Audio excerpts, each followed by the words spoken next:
Mas o tema não é futebol, a gente trouxe o Rui aqui, na verdade, para falar da atual e da ex. Bom, que fique claro, a atual e a ex-estatal. A atual, no caso, a Petrobras, e a ex, a Eletrobras. Bom, Rui, vou começar aqui te perguntando sobre a atual e até o tema, né? Por que que a gente escolheu o tema do podcast, essas duas empresas, para falar sobre essas duas empresas hoje? Porque elas vivem situações bem distintas. O mercado costuma atribuir às estatais um desconto, né? Costuma ver com maus olhos empresas que têm o governo no controle.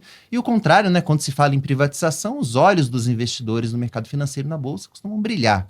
Então tinha essa perspectiva muito positiva com a privatização da Eletrobras e, por outro lado, a Petrobras, principalmente no governo do PT, havia aí, enfim, uma má vontade de um lado do governo e também uma intenção declarada do presidente Lula de ter uma presença mais próxima da empresa. Então, com tudo isso, havia talvez uma expectativa ruim para a Petrobras e uma perspectiva boa para a Eletrobras, mas não é isso que vem acontecendo. Então, eu queria começar te perguntando um pouquinho sobre Petrobras, inclusive porque, contrariando essas previsões, as ações da empresa são até um dos destaques de alta, né? Quando a gente olha ali a lista de ações que mais subiram no Ibovespa nesse ano, a gente tem ali a presença dos papéis da Petrobras. E aí eu te pergunto, né, assim, todo esse cenário que eu pintei aqui, mais catastrofista para a Petrobras, foi exagerado na sua visão? Como que você analisa?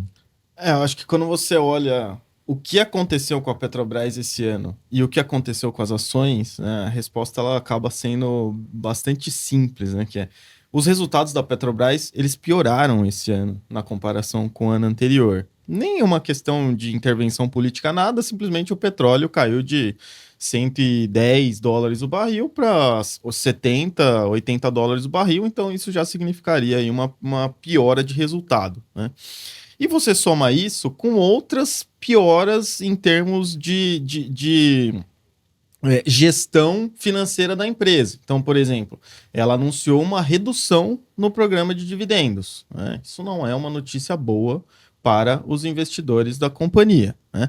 Ela anunciou um aumento de investimentos em áreas que são pouco rentáveis. Então, essa também não é uma notícia boa para os acionistas. E ela anunciou uma mudança na política de preços que é pior do que era a antiga, que era uma política baseada na paridade internacional. Então foram basicamente aí três notícias ruins, mais piora de resultados, e a ação é um dos destaques positivos da bolsa esse ano, né? Exatamente, estou com essa pergunta aqui na ponta da língua. Então, a ação não devia ter caído em vez de subir? Exatos. E aí, mesmo com tudo isso, a ação subindo e sendo uns destaques positivos, significa que os investidores, na verdade, esperavam coisas muito piores do que as que aconteceram, né? Então, assim, as coisas que mais me vêm à cabeça que é uma piora de resultados que não fosse somente por causa da questão da queda do petróleo, mas já com uma interferência ali mais pesada na política de preços, por exemplo, vender combustíveis aqui no Brasil abaixo do preço de paridade, fazendo com que a Petrobras mesmo ali, de certa forma, subsidiasse o preço, né? Ou seja, no segmento de refino ela tivesse uma margem negativa, né? Isso é péssimo e foi o que aconteceu ali na época da gestão da Dilma. E em termos que eu falei aí de gestão mesmo da companhia, né, que, de novo, aí essa questão da paridade de preços, que ela também começasse a vender combustível abaixo do preço de compra, né, de custo, que os dividendos caíssem muito mais do que caíram. Então, até o ano passado, a gente tinha uma política de distribuir aí 60% do fluxo de caixa livre. O mercado estava esperando que caísse aí para coisa de 20, 25%. Na verdade, ela anunciou 45% do fluxo de caixa livre. Não é boa notícia, mas é melhor do que o pior cenário que o mercado estava esperando, né?